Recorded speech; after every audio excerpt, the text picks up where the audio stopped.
Hi, everybody. Welcome back. We are now on week 5 here in our Social Work 503 Interpersonal Processes class. This week is all about giving you tools in conflict resolution. So helping you find the clients and the communities that you serve, helping them establish that common ground. So as social workers, we need to have many different tools in our toolboxes when we're faced with groups and individuals in conflict. So the skills and techniques that you're going to be learning this week are applicable if your goal is to be a clinical social worker working either individually with clients or in groups with clients or working with couples or families. But these skills are also incredibly useful if your goal is to work in macro level practice, working in an organization, trying to help other organizations or groups find common ground, especially when it comes to social policy issues in today's world, which is fairly divided. So this week's unit presents a wonderful tool, Common Ground, that can be used in individual, family, and group settings. So it includes attending to interviewing that is useful in all aspects of practice. So we're also going to explore pluralism and diversity and their impact on us both personally and professionally. So as always, I want to offer you a gentle reminder that if you have any questions, if you're struggling with any assignments, anything related to our course or our class, please don't hesitate to reach out to me via email and let me know. I want everyone to be successful in our class here together. So what we want to do is get started by accessing our learning resources. So we've got 3 major objectives here for week 5. The first one is to demonstrate an understanding of the Common Ground conflict resolution strategy. Our second objective is to demonstrate an understanding of the role of the social worker in conflict resolution and nonviolent communication with individuals, families, and groups. And our third objective is to demonstrate the capacity for self-reflection to examine how our personal values impact work with diverse groups. So we have 2 readings here. The first one is entitled Person-Directed Support Services, Becoming More Intentionally Person-Directed. So as social workers, it's really important that we see our clients as people first, as opposed to diagnoses. So this reading is a really good way that reinforces how we want to focus on the individual first, our client first, not seeing our client as a diagnosis, but as a unique person that we're there to serve and to help. The second reading for week 5 here comes from Murphy and Dillon, and it's chapter 4, which you can access by clicking on this link here, all about attending and listening to the clients that we serve. Also included in this week's readings and media, you have a week 5 video which demonstrates exactly how you're going to upload a video to YouTube. So this is a skill that you're going to need to have not only for this class, but for virtually all of your remaining classes here at Widener. So I recommend that you watch this, practice with it, because it's something that you're going to become more familiar with and more comfortable with over time. You'll also find here a video that details how to record videos with Zoom as well. Also included for you under Learning Resources, you'll see our week 5 video, which is all about common ground. So this is an evidence-based, wonderful tool that can be used in individual settings and family settings, as well as in group settings, to resolve conflict. So after you complete perusing all of those learning resources, you want to come on down to this week 5 discussion board, Genevieve Clay's short films on stereotypes and projections. So for your initial prompt post before this week's discussion, you want to watch these 3 short films. The first one is entitled Be My Brother. The second one is called Francis and Annie. And the third one is titled Beautiful. So in your initial post prompt, you want to address and answer the question, how do the films demonstrate stereotypes and projection as a root cause of conflict and violence? So in this post, I don't want you to summarize these 3 different films. What I would really like you to do is to reflect on them. So talk about what you learned about stereotypes and projections, perhaps something that made you see stereotypes and projections in a new or a different way. I'd also like you to reflect within your comfort zone, your experiences of experiencing stereotypes and projections as it was portrayed here in these 3 films. So for the response prompt, I encourage you to follow up with one classmate, preferably a classmate who does not yet have responses for full credit. You want to make sure you respectfully discuss whether you agree or disagree with your classmate and state why based on your own experiences as well as this week's readings and your own reflections on these 3 short films. So your initial discussion board post is due on Thursday by 11:59 p.m. Eastern Standard Time, with your follow-up post being due by Sunday, 11:59 p.m. Eastern Standard Time. So just a gentle reminder to make sure that you're paying attention to things like word count, APA style, and checking out the discussion form directions as well as the grading rubric this week.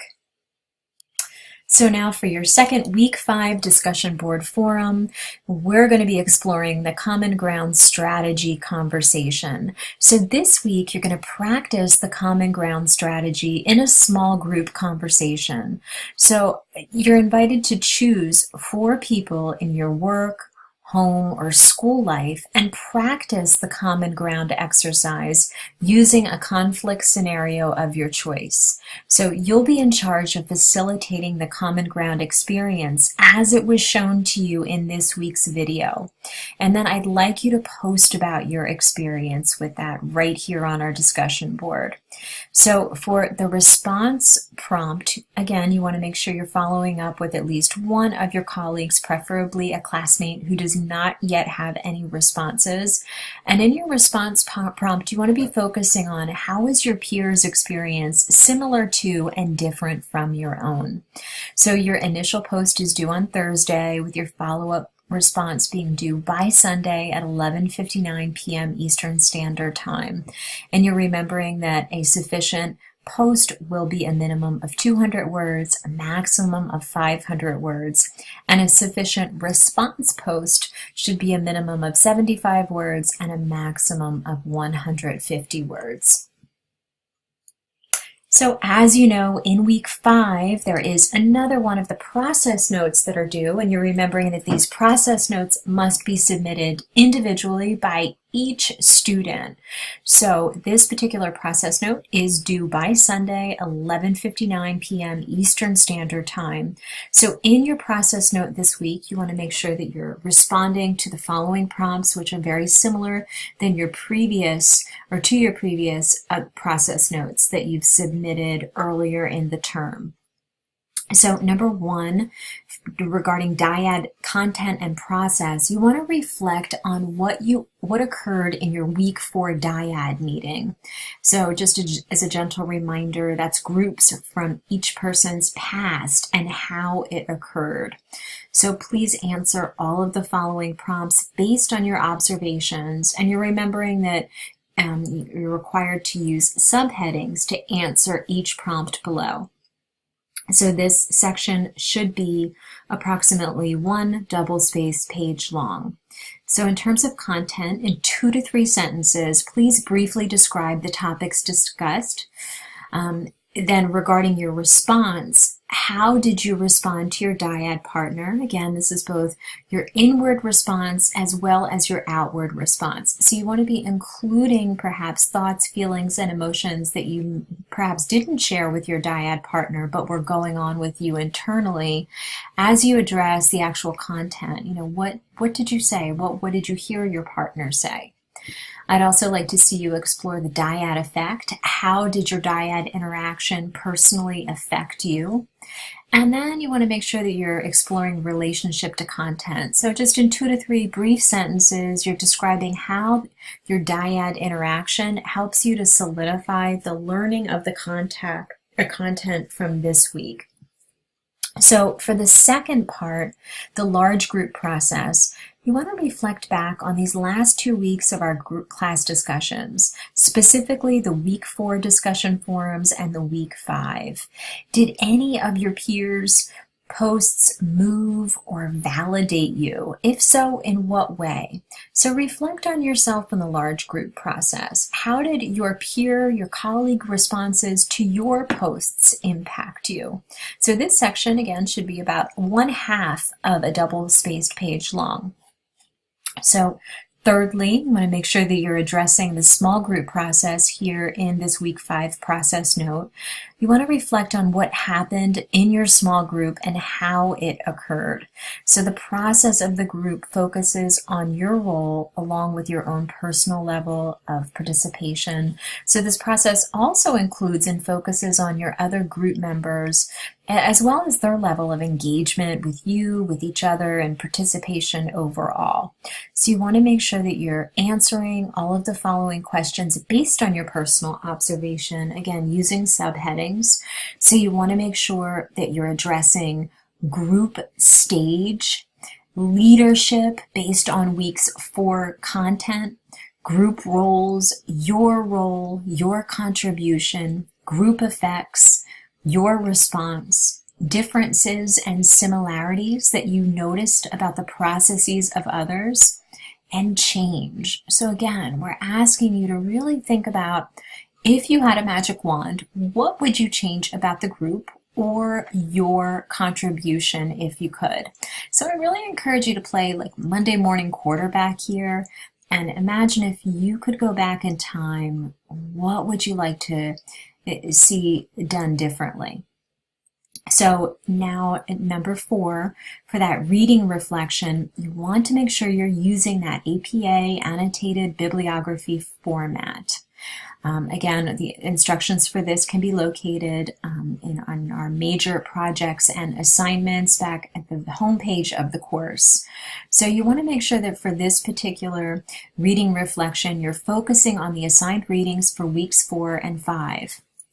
So you're choosing one of the readings from week 4, one of the readings for week 5, and complete the following based on each reading.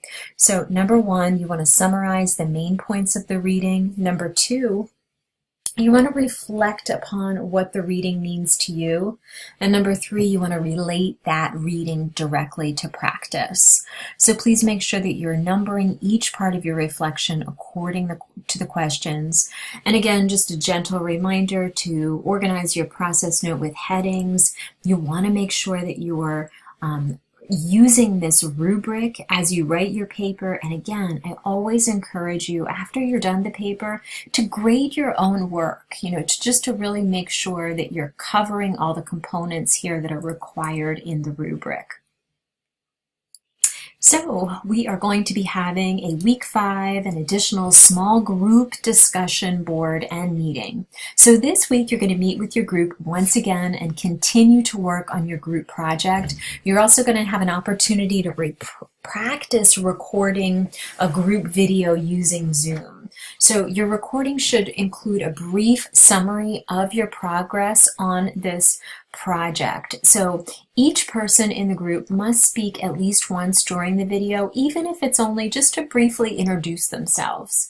So for directions on how to record the presentation using Zoom, you want to refer back to the video that's linked here in blue. And you're remembering that one person from each group will need to take on the role of recording the video. So that person should also be the person that provides their Zoom meeting URL to host the meeting. So after you record the practice video, you'll need to upload the video to YouTube in order to have the URL link to share the video. So don't panic, there's great instructions right here in the Engage platform on how to upload a video to YouTube. And you can access that by clicking on this blue link right here. So the group member who recorded the practice video and uploaded the video to YouTube must also share the link in the video in this forum. So you're remembering that one member of your small group must complete the small group progress form and upload this to the discussion board. So since it's covered in the video recording, groups do not need to answer the prompt asking a brief summary of progress on the project. So that would be redundant. So you want to make sure that you're addressing that on the video so you don't have to do it in writing. So again, I know it's a really busy week, lots of new technological information that you're going to be integrating along with new clinical information about conflict resolution, finding that common ground. So I hope that you have a peaceful and productive week. Don't hesitate to reach out to me if you have questions about our coursework.